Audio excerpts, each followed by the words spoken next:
L'annulation soudaine du sommet Trump-Kim par le président américain a placé en porte-à-faux la Corée du Sud, acteur central dans la remarquable détente de ces derniers mois entre Pyongyang et Washington. Les dirigeants sud- et nord-coréens Moon Jae-in et Kim Jong-un ont donc tenu une rencontre surprise samedi pour remettre sur les rails le sommet historique entre Kim Jong-un et Donald Trump après une série de troubles diplomatiques. Cette rencontre, la quatrième entre les dirigeants des deux pays, toujours techniquement en guerre, s'est déroulée dans le plus grand secret. À son issue, les dirigeants des deux Corées se sont dit prêts à se revoir fréquemment, ajoutant que Kim Jong-un était déterminé à avoir un sommet avec Donald Trump en juin. Les deux dirigeants se sont entretenus durant 2 heures d'horloge dans le village de Panmunjom, où ils s'étaient déjà rencontrés le 27 avril dernier. Donald Trump avait annulé jeudi son sommet prévu à Singapour le 10 juin avec Kim. Moins de 24 heures après, il a cependant affiché son optimisme, évoquant le possible maintien du sommet après des discussions très productives avec la Corée du Nord pour que le sommet ait lieu. Samedi, sa porte-parole Sarah Sanders a adressé un autre message à la tonalité optimiste, déclarant que l'équipe de reconnaissance de la Maison-Blanche pour Singapour partira comme prévu pour se préparer si jamais le sommet devait se tenir. Des affrontements ont opposé l'armée israélienne à des Palestiniens. L'armée a fait une descente nocturne dans un camp de réfugiés palestiniens en Cisjordanie occupé à la recherche de suspects dans l'assassinat d'un soldat. Les combats se sont soldés par la mort d'un soldat israélien grièvement blessé par un Palestinien. Le premier ministre israélien Benjamin Netanyahou a exprimé sa profonde tristesse dans un communiqué. Le soldat avait reçu un bloc de pierre sur la tête.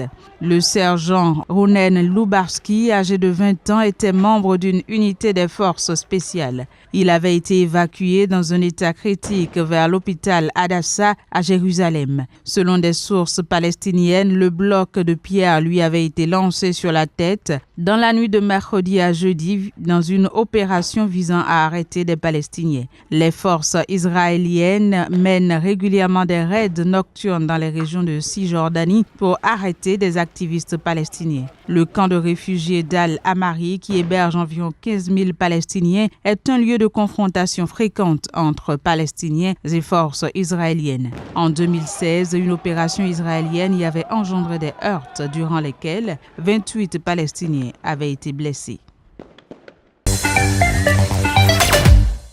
Il était loin d'imaginer rencontrer un jour le président français. Et pourtant, aujourd'hui, l'inimaginable est devenu réalité. Et ce tête-à-tête avec le chef d'État français, Mamoudou Gassama, le doit à son acte de bravoure. Le jeune Malien est reçu à l'Élysée sur invitation d'Emmanuel Macron, qui tenait à le féliciter d'avoir sauvé la vie d'un enfant suspendu dans le vide.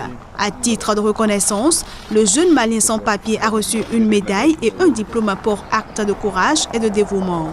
Mamoudou Gassama sera également naturalisé français et intégrera les sapeurs-pompiers. Ouais, ça me fait plaisir, parce que c'est ma première fois de gagner un trophée comme ça, voilà. Je suis content, voilà. Il est très content parce que le boulot qu'il a fait, et dès qu'il a vu un enfant déjà, qu'il était en train de manger en restaurant avec sa petite copine, il va regarder les matchs de Ligue des Champions. Il attendait les gens qui klaxonnent dans les voitures et les gens qui crient. Et lui, il est sorti, il a regardé là-haut, il a eu un enfant. Qu'est-ce qu'il a passé? Il a passé directement d'aller sauver les enfants.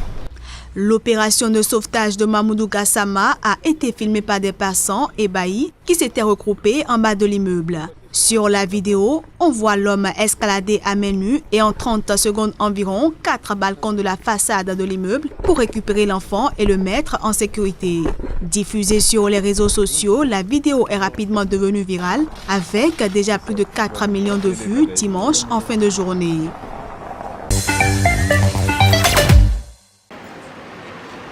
Les Italiens peuvent désormais se dire situés.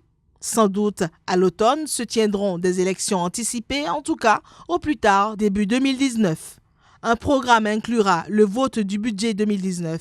Mais en l'état actuel des choses, il est très difficile pour Carlo Cottarelli d'obtenir la confiance du Parlement. Je compte présenter dans des délais très brefs la liste des ministres au président de la République.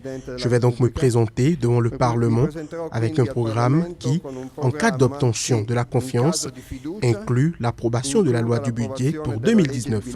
Immédiatement après, il y aurait la dissolution du Parlement pour porter le pays à de nouvelles élections début 2019. En absence de confiance, le gouvernement démissionnerait immédiatement et sa fonction principale serait d'assurer la normale administration pour accompagner le pays aux élections après le mois d'août. Au cours des derniers jours, les tensions sur les marchés financiers ont augmenté. Le différentiel entre les taux d'intérêt allemands et italiens à long terme a augmenté.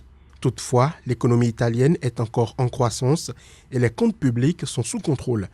Je peux vous assurer de la manière la plus absolue qu'un gouvernement que je conduirai assurerait une gestion prudente de nos comptes publics. Et justement, compte tenu de cela, mon amitié et mon soutien au président Mattarella, qui a une tâche essentielle à mener, celle de la stabilité institutionnelle et démocratique de son pays, qu'il fait avec beaucoup de courage et un grand esprit de responsabilité. L'unique mission du prochain gouvernement devrait donc être de mener le pays à de nouvelles élections qui auront lieu vraisemblablement à l'automne ou au plus tard début 2019, dans un climat qui s'annonce électrique.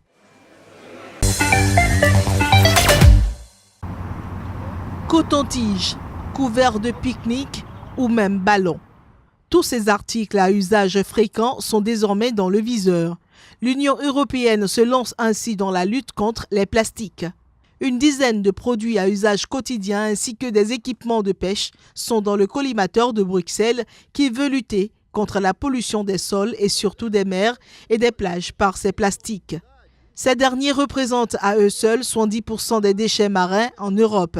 Pour les contenants alimentaires et les gobelets, les États membres devront chacun se fixer des objectifs de réduction en proposant par exemple des produits alternatifs dans les points de vente ou en faisant payer ces contenants à usage unique.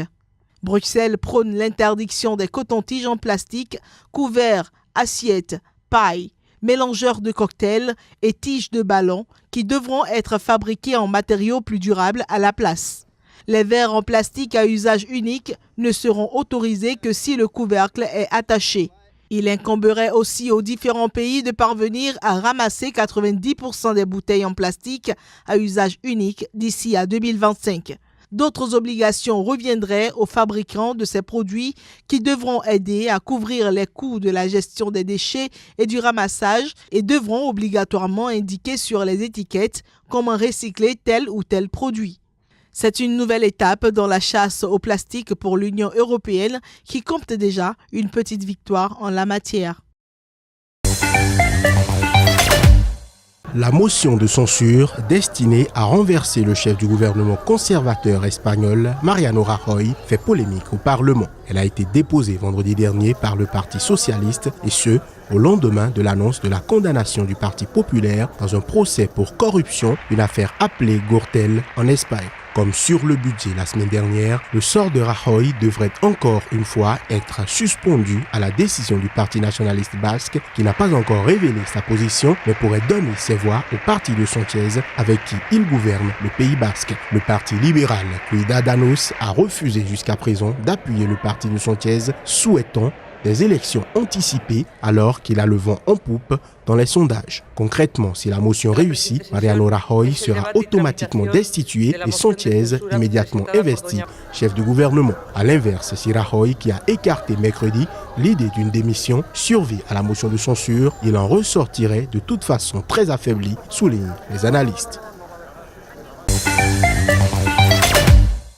Ce procès est une première en France. Reporté à 3 reprises, il doit juger Mathilde Landry, un membre d'Amnesty International et de l'Association nationale d'aide à la frontière pour les étrangers. Elle est jugée pour avoir aidé l'été dernier 2 jeunes immigrés de Guinée refoulés de France en Italie, malgré le statut de mineurs isolés. Je pense que ça fait partie d'une politique, entre guillemets, générale d'intimidation de toutes les personnes qui portent assistance aux migrants. Voilà. Et c'est pour ça qu'au niveau du délit de solidarité, nous demandons que l'alignement pur et simple sur le droit international. Oui, beaucoup de suspicions qui portent sur, à mon avis, des élucubrations, excusez-moi, mais c'est comme ça que j'ai compris la chose. Pour des suspicions, pourquoi on aurait monté tout un stratagème, voilà, tout un stratagème pour juste ces 2 mineurs-là que personne ne connaissait avant. On aurait voulu les protéger plus particulièrement. Alors qu'il y en a des dizaines et des dizaines qui passent tous les jours, en tout cas toutes les semaines, à cette frontière, et qui seraient concernés. Pourquoi ces deux-là ? Le procès de Mathilde Landry s'ouvre à la veille de celui de 2 Suisses et d'une Italienne, également poursuivis pour leur aide à des migrants. Elle risque jusqu'à 5 ans d'emprisonnement et 30 000 € d'amende. En attente d'une place en foyer, les 2 Guinéens aidés par la retraitée avaient été interpellés. Ils ont ensuite été renvoyés en Italie.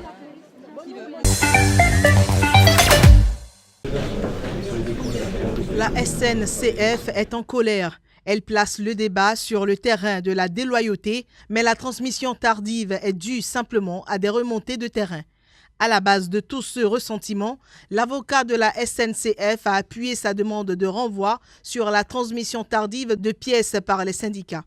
Selon le défenseur, communiquer de nouvelles pièces à la veille de l'audience est de la part des syndicats une manœuvre pour tenter de déstabiliser la SNCF. À une semaine, mais on voit bien que la partie adverse à la SNCF n'est pas sereine par rapport aux documents qu'ils ont fournis et par la transmission de leurs conclusions 15 minutes avant la clôture, on voit bien qu'ils ne sont pas sereins et ils ont demandé le renvoi. Et donc on nous a donné le délai nécessaire pour faire valoir les droits de la défense, c'est-à-dire la possibilité de nous exprimer. C'est une affaire très simple, très banale, et nous avons choisi, ou le tribunal a choisi, nous a proposé des dates très rapides, et nous n'avons pas cherché à renvoyer de manière lointaine, au contraire, puisque cette affaire va être examinée la semaine prochaine, ce qui est parfait. En retenant la définition d'un mouvement unique contre la réforme ferroviaire, la direction peut retrancher sur les fiches de paie des grévistes, en plus des jours d'arrêt de travail, des jours de repos, au-delà de 2 jours de grève. A l'inverse, si chaque séquence de 2 jours est considérée comme indépendante, aucune retenue de salaire sur les jours de repos ne peut être effectuée. Alors que la polémique enfle, cette législation qui doit encore être approuvée par le Sénat comporte un ensemble de mesures destinées à changer la façon de travailler au Japon. C'est le leitmotiv du Premier ministre Shinzo Abe qui a promis de redonner son lustre à l'archipel via sa stratégie Abenomics initiée fin 2012. L'opposition n'est pas d'accord avec ce texte, selon lequel certaines catégories de salariés bénéficiant de rémunérations élevées pourront désormais être embauchés sur des contrats spéciaux sans paiement des heures supplémentaires effectuées. Les employeurs devront toutefois obtenir l'autorisation des professionnels concernés. Pour les contrats classiques, la loi instaure un plafond pour limiter le nombre d'heures supplémentaires.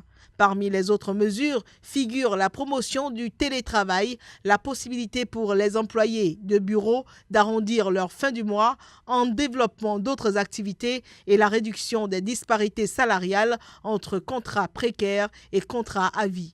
Le gouvernement s'est félicité de l'adoption d'une loi qui permettra à chacun de choisir son style de travail.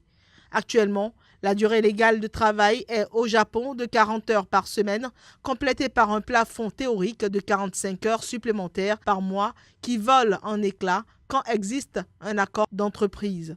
Les sceptiques accusent la loi de graver le marbre des pratiques nées de l'après-guerre où la valeur attribuée aux salarymen dépend de leur endurance, une situation responsable du décès de centaines de personnes par an.